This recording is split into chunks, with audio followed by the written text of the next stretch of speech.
Thanks, guys. Really appreciate it. Who's having a good time with the content today? Awesome. Give it up for brand innovators. Cool. So we're going to talk about long-term brand building and kind of short-term acquisition. So I'm Todd Ulise, SVP of Ad.net, and I've been in digital marketing for it's my 24th year. Used to run a media team at a company called TMP. We were part of Universal, and then ran an ad agency for about 7 years. And about 12 years ago, I realized that Google was a little bit 800-pound gorilla and hurt most brands and agencies. So we built an ecosystem outside of Google and Bing, done a couple acquisitions, and get to enjoy here at ShopTalk and beautiful, warm Vegas weather.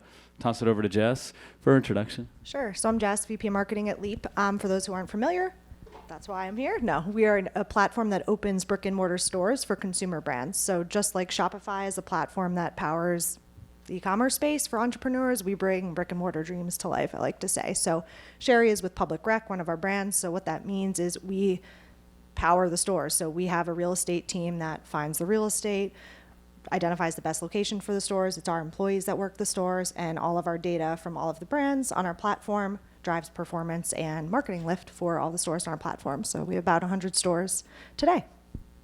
Yeah, it's a great intro. And I'm from the brand side. I'm at Public Rec. If you're not familiar with us, we like to say we're on a mission to make comfort look good. So think of it as performance wear in non-performance spaces. So if anyone here's in denim or, uncomfortable, I have a solution for you. See me later.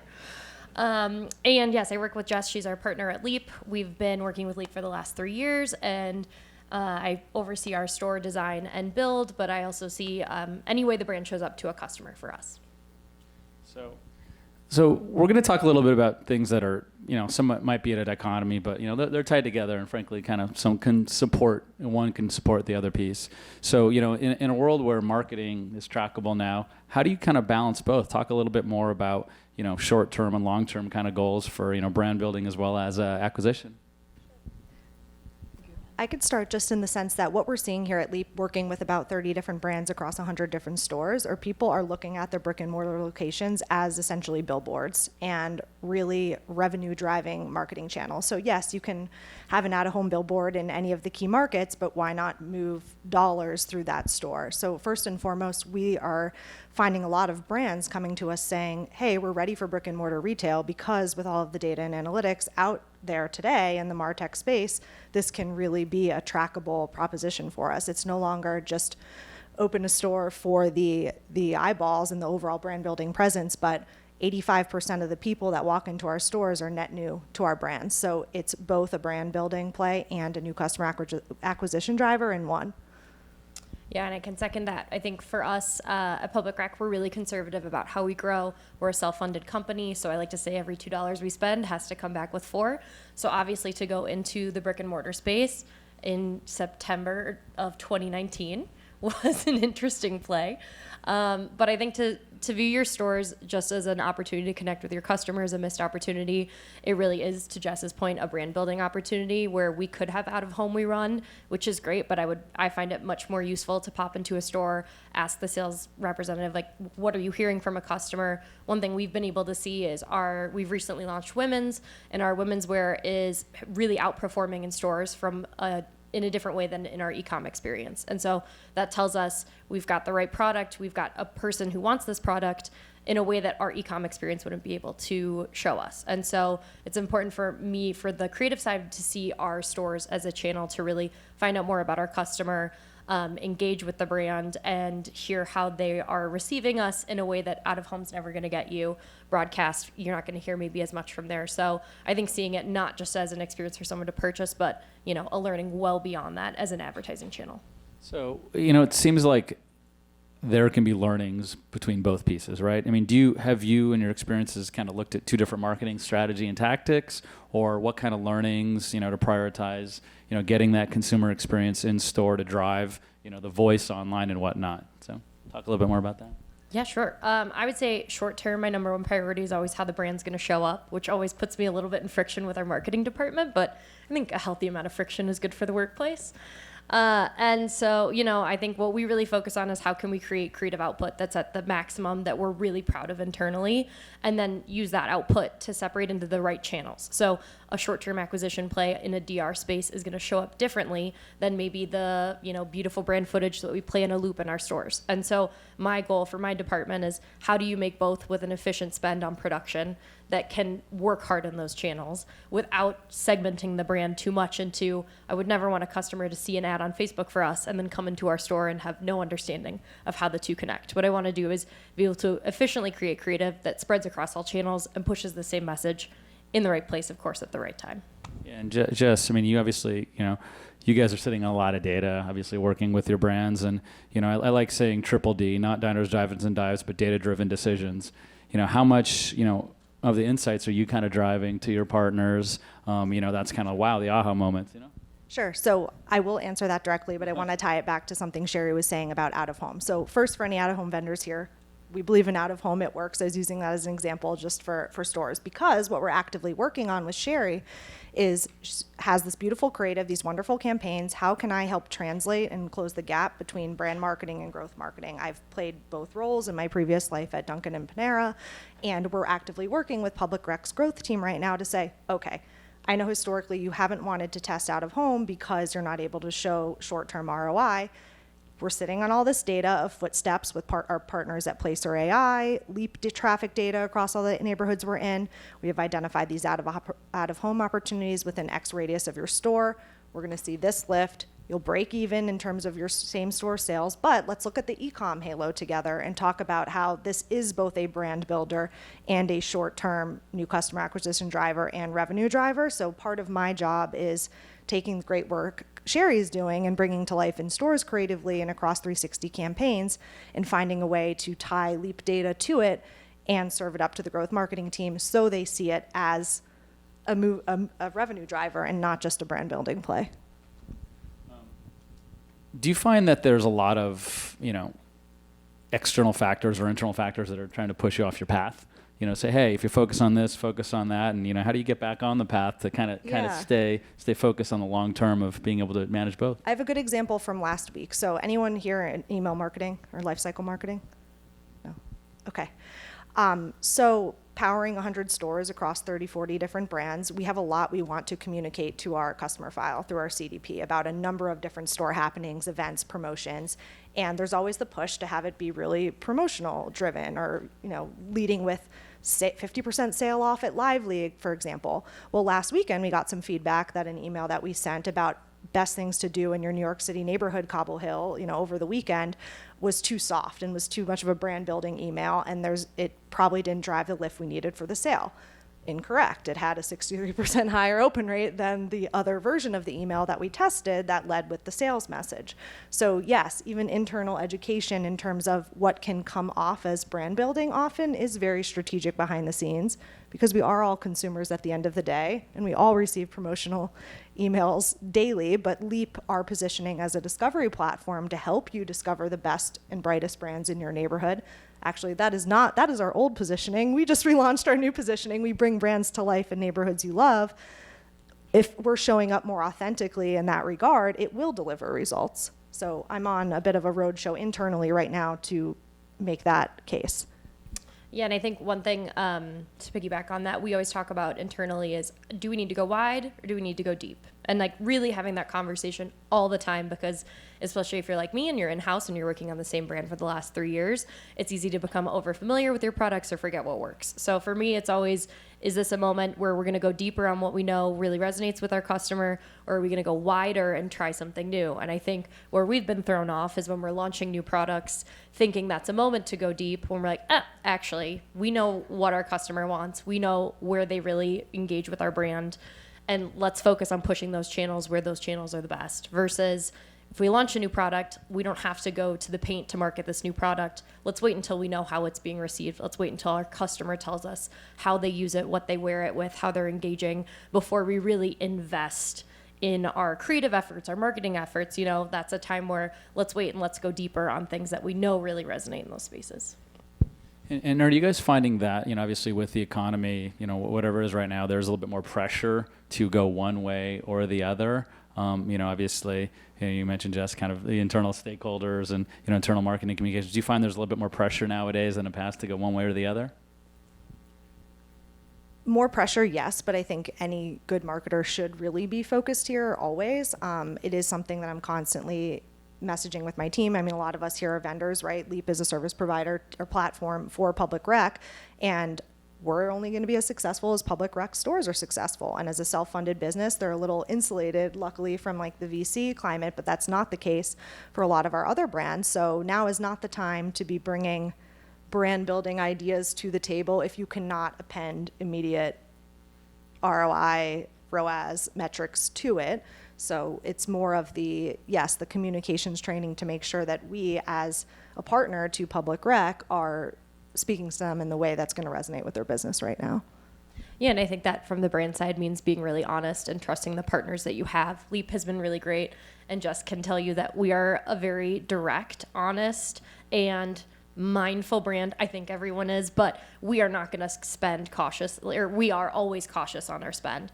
Our CEO is going through contract after contract of new stores. We are very into the details. So for me, that means having picked our partners well, loving working with Leap. Leap knows how we show up. Leap knows what they need to bring to the table to understand what will be a successful deal for us. And that's on our job as the brand side to communicate, like, yes, you know the environment, but this is how we're seeing it from our perspective. So over the next 6 months, these are the opportunities we're looking for. I think it's, making sure that on the brand side, you really know where your brand is and what your stance is in the shifting market, and making sure all your partners are very clear on your stance as you're, working through different opportunities.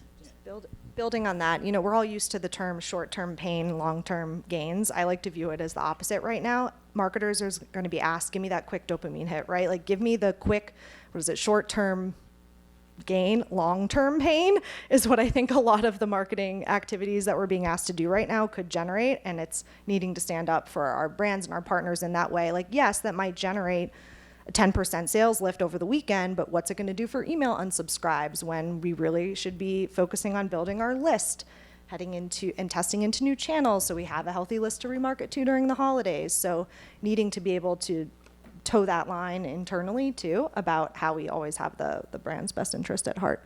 And it's a time, obviously as an industry for all of us to kind of rely on the partnerships we built and the relationships based on trust. And, even if it's a financial piece where, okay, we got to fund things by performing 5 to 10% better, assuming it doesn't mean a lot of, obviously unsubscribes, we have to kind of come together. It's a time to reinvest in partnerships, work with folks you trust.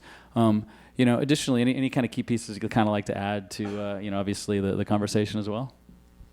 When you said short-term gain, I think of a short-term gain, long-term pain we recently had.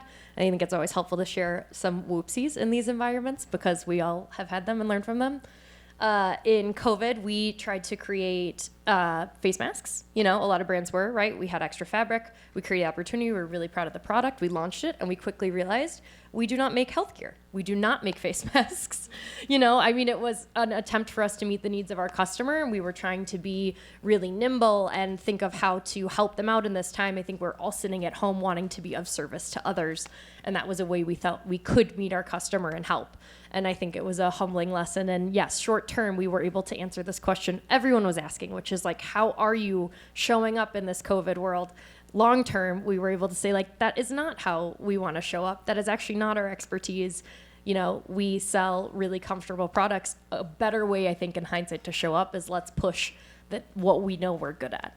And that's, look, Gordon Moore, former CEO of Intel said, that's last year's failures are this year's opportunities, and fail fast and working in an environment that promotes testing and then learning that it is obviously what your core brand is about and what's not about. And it's, obviously there's a lot of talk now about the shiny new object syndrome, wherever it may be, and it's kind of focusing with the data on what your brand's about, where you want it to go, and how you kind of service ultimately your customers more than anything in the long run. And, it's good that you guys tested that, but it's not, you're not a face mask company.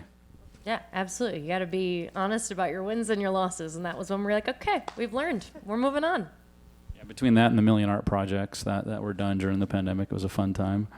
So, do you think maybe we should open up to any questions from the audience? What do you guys think? Sure. Yeah.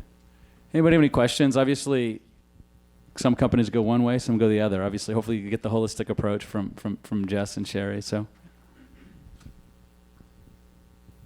Super interesting platform. I love it. We heard this morning from Sephora, and Best Buy about having to really understand your customers at the point of sale and get that feedback. And so if Leap is operating the storefronts on behalf of Public Rec and 29 other brands, how are you taking that personal relationship that you have with the customers that are coming in and being a consultant, kind of going back to your brands and helping them understand that real-time frontline feedback? It's a great question. So we power NPS surveys specifically around the in-store experience for all of our brands. So I think it's important to know that, one, we have anecdotal feedback coming through our retail teams that we do package up, funnel back, bring to weekly or biweekly calls with the brand in the sense that, or in the when it is needed, right? Are we seeing people coming in asking for a new product line that we're not carrying? We obviously use it for performance management with retail employees as well. And then general NPS sentiment for the brands around how likely are you to shop this store again. I think a really interesting example tied to this is actually something Sheri brought up recently, which was, hey, customers are shopping in Leap stores and they're hearing from this entity called Leap, but the first time they're hearing about that is from you, Leap. The customer is shopping a Public Rec store. Shouldn't we be the one making that introduction? Hey, can you give us a banner that talks about Public Rec powered by Leap for our email flows, so when they get that NPS survey from Leap, they're going to feel more comfortable living or giving real-time feedback about their store experience. So they know we Public Rec are internalizing it, and not this maybe outside shopper agency or entity that they're not familiar with. One that made my heart sing because it means Sheri was paying attention to the fact that Leap has a new shopper identity, and instead of shying away from using a partner to operate their stores, took the approach of, hey, you guys are sitting on a trove of data. Let me, as Public Rec, introduce Leap as an entity to my shopper to help get more of that real-time store feedback. That's awesome.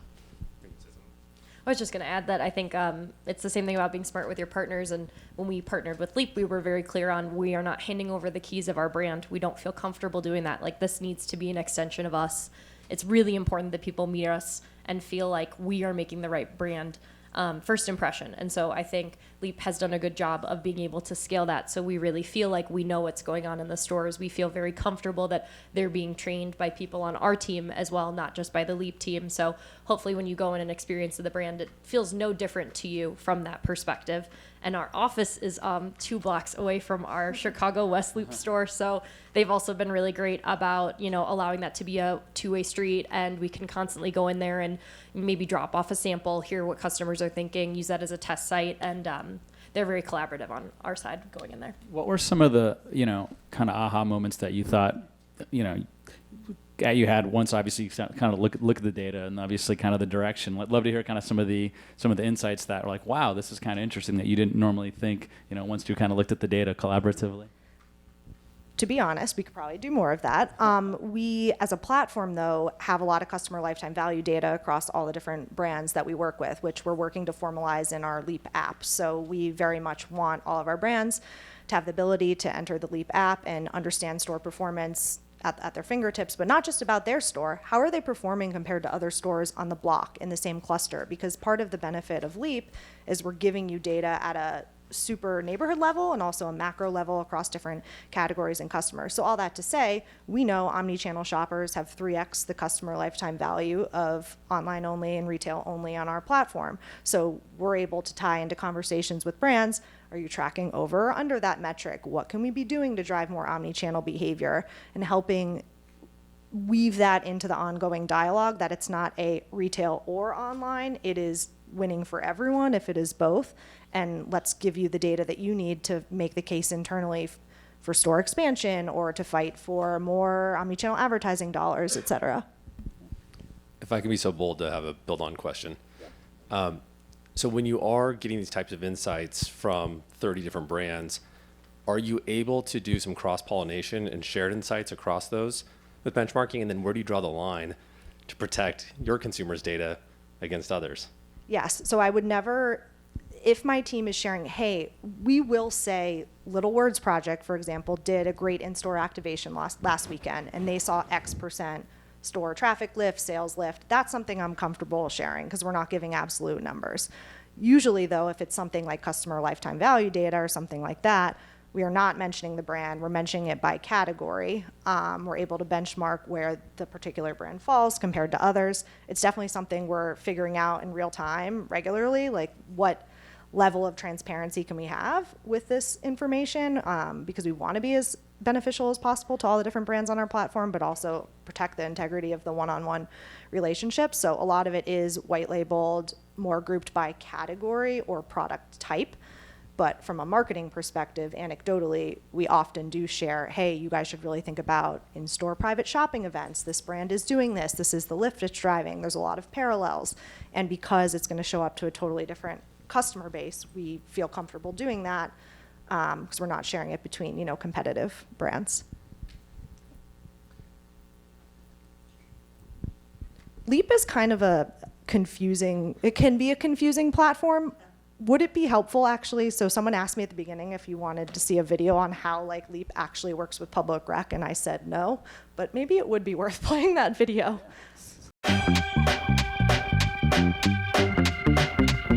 Brands need to be in retail. This is where they win. It's their best expression of their brand. It's where they have the ability to bring their ethos to life, their purpose to life, and it's incredibly important for storytelling and immersing their customers in their experience.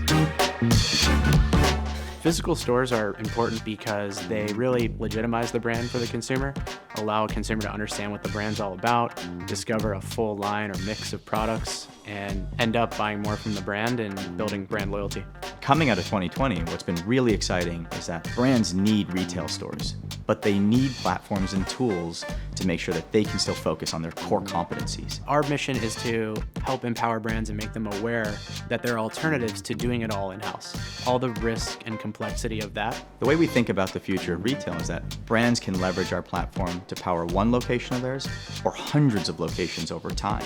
And they'll still benefit from our data, our scale, and our systems to be more profitable and not be exposed to the risk and all of the upfront costs that come with retail. With our team, we really believe that we can create the largest network of stores in the world, getting to thousands of locations, empowering thousands of brands for the future.